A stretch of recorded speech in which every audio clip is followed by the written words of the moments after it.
Todas as civilizações antigas têm em comum o aspecto da religião.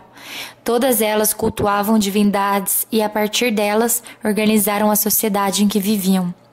Saber sobre a religião, para os gregos, indianos e romanos, é fundamental para entendê-los. Os antigos acreditavam que deveriam cultuar seus mortos, alimentá-los, agradecê-los e pedir proteção. A religião unia a família, pois cada uma tinha uma maneira de fazer seus ritos, que deveriam ser passados de pai para filho. Estou vivo! Bom, diz-me quem é o mortal que precisa da minha proteção, antepassado. É só dizeres e pronto. Uxo! Deixa-me falar. Quem se atrever a ameaçar a nossa família vai ter de me enfrentar! A crença relativa à família, quem deveria cuidar dos mortos, influenciou muito a vida dos antigos.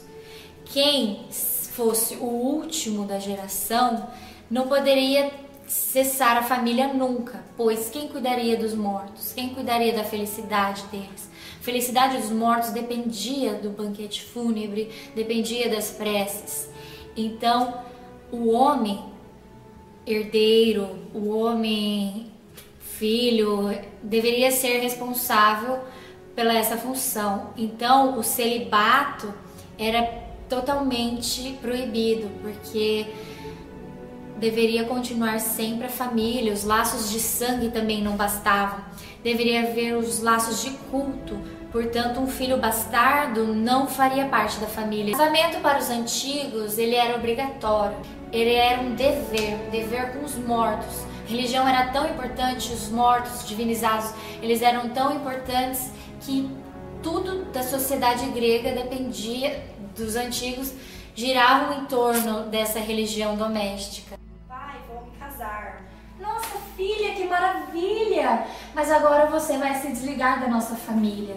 Você não mais vai fazer as refeições fúnebres, não mais vai cultuar os nossos deuses. O altar vai ser completamente diferente do nosso, não mais vai cultuar os nossos deuses. Vamos fechar a janela para os nossos vizinhos não verem nosso culto.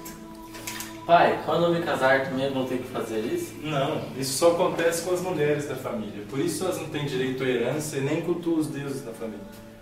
Você deverá seguir a nossa tradição, continuar os nossos cultos e cultuando os deuses que já conhece. Então, quando o Senhor morrer, eu vou ter que continuar com a herança, cuidar dos bens da família, continuar com a herança e cuidar dos nossos irmãos? Sim, como um pater.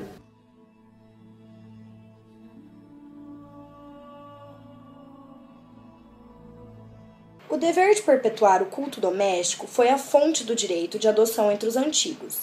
Adotar um filho, portanto, era velar pela continuidade da religião doméstica, pela salvação do fogo sagrado, pela continuação das ofertas fúnebres, pelo repouso dos manes dos antepassados.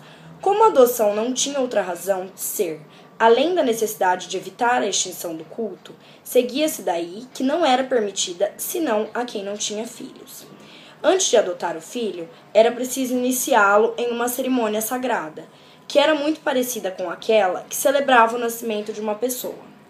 O homem se tornava tão completamente estranho à antiga família que, se morresse seu pai natural, não tinha direito de se encarregar dos funerais ou de conduzir o enterro. Filho adotado. Eu e sua mãe não conseguimos ter um filho anos atrás. Sou adotado? Quero voltar para a minha família. Como assim? Você não pode fazer isso com a gente, nós não deixamos nenhum descendente. Como fazer com os nossos cultos? Cairemos em desgraça. Você deverá deixar um filho seu para nós, para continuar o nosso culto. Então eu poderia ser desligado da família?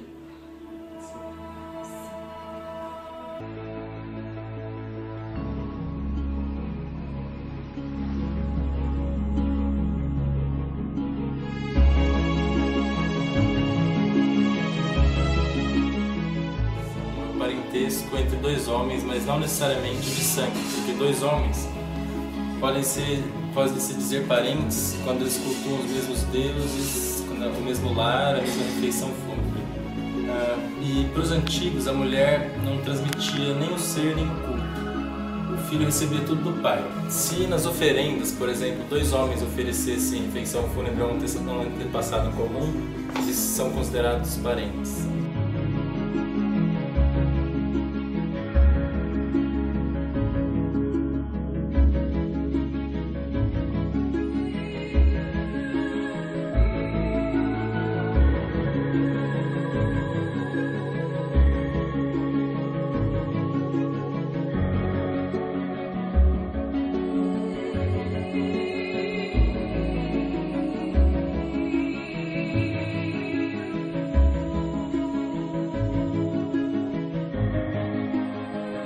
povos antigos, a propriedade privada tinha significados diferentes.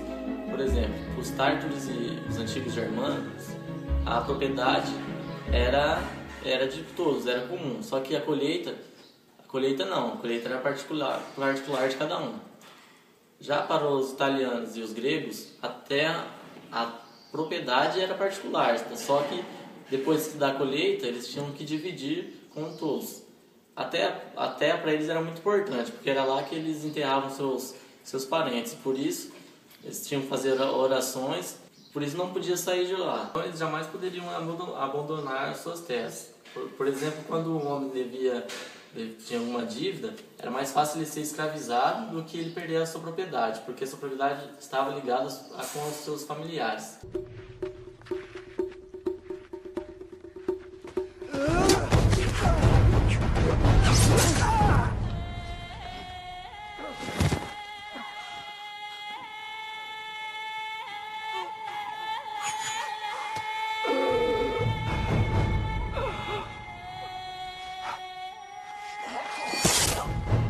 Originalmente não se conhecia o testamento, pois não dependia da vontade do morto, e sim do que a religião já havia estabelecido. Seria egoísmo da parte do vivo deixar testamento, pois ele só vive um determinado período de tempo, e a sua família deve ser eterna. O primogênito foi gerado para a celebração do dever com os antepassados, os outros nasceram do amor.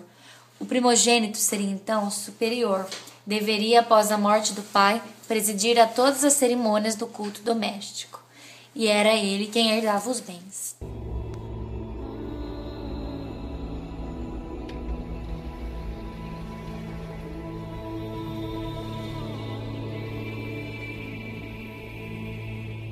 Maximus.